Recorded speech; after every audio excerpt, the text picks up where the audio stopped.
I'm Alexis Schwerhal with Campus Reform, and you're watching 5 Big Questions.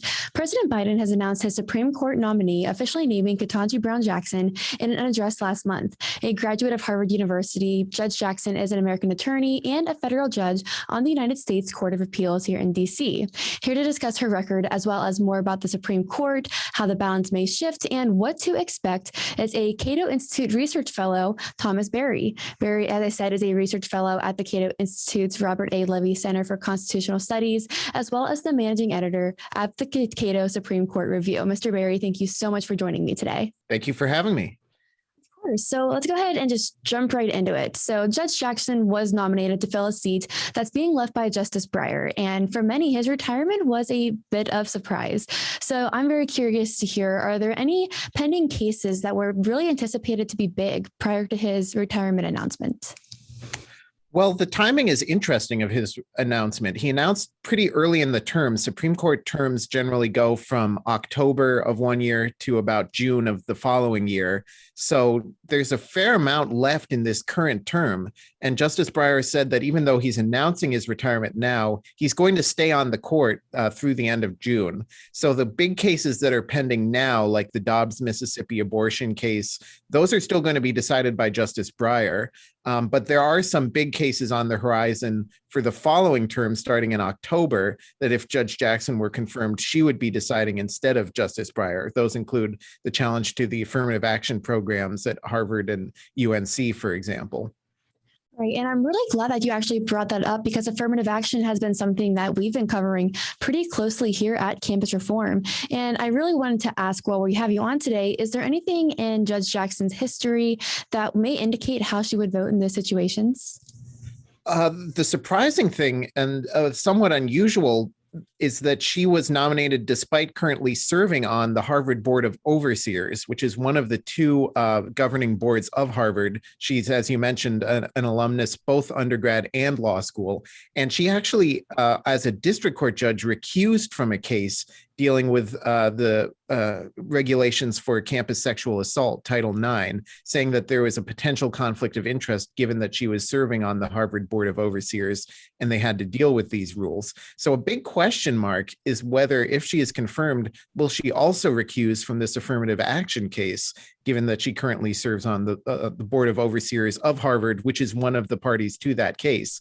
I think it's highly likely that if she is confirmed, she will resign as a member of that board. The big question is, would it be the case that simply her prior service on that would require her to recuse, even if she resigns from the board anyway?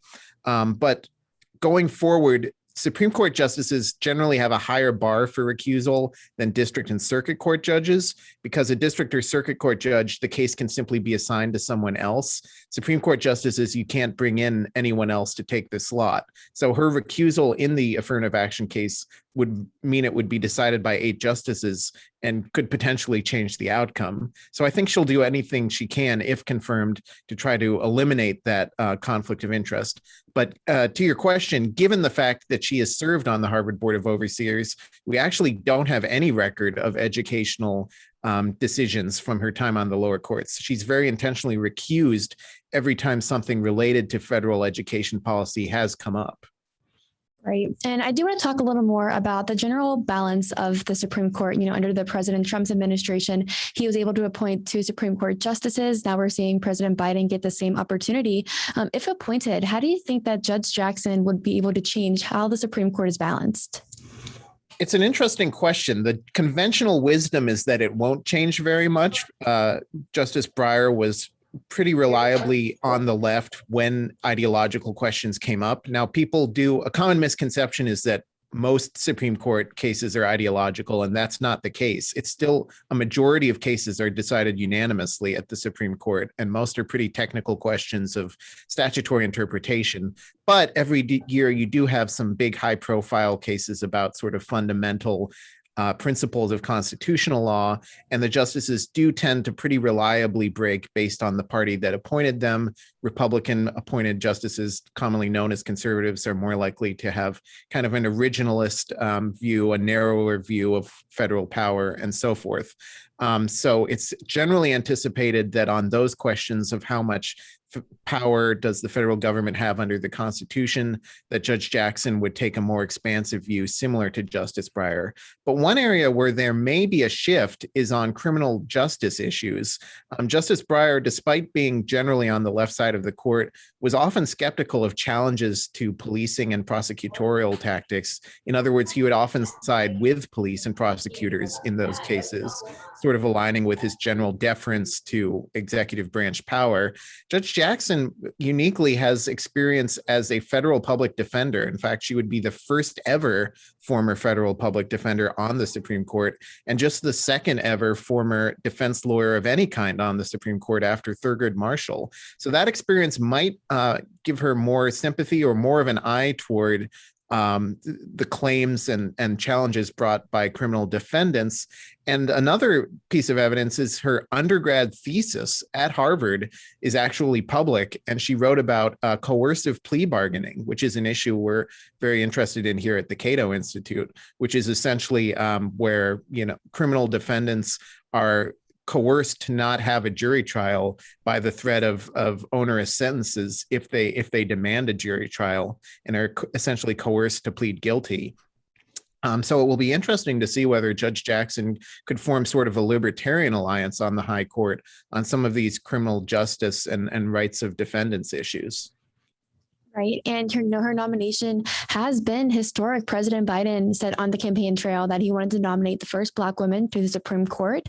With her nomination, he has gone ahead and fulfilled that promise. But it didn't come without some backlash on the president's part. Some people came out and accused the president of using race and gender in order to make his decision, saying that this may have been discriminatory. So in your opinion, what are the qualifications that presidents look for when they're deciding who to pick as their nominee?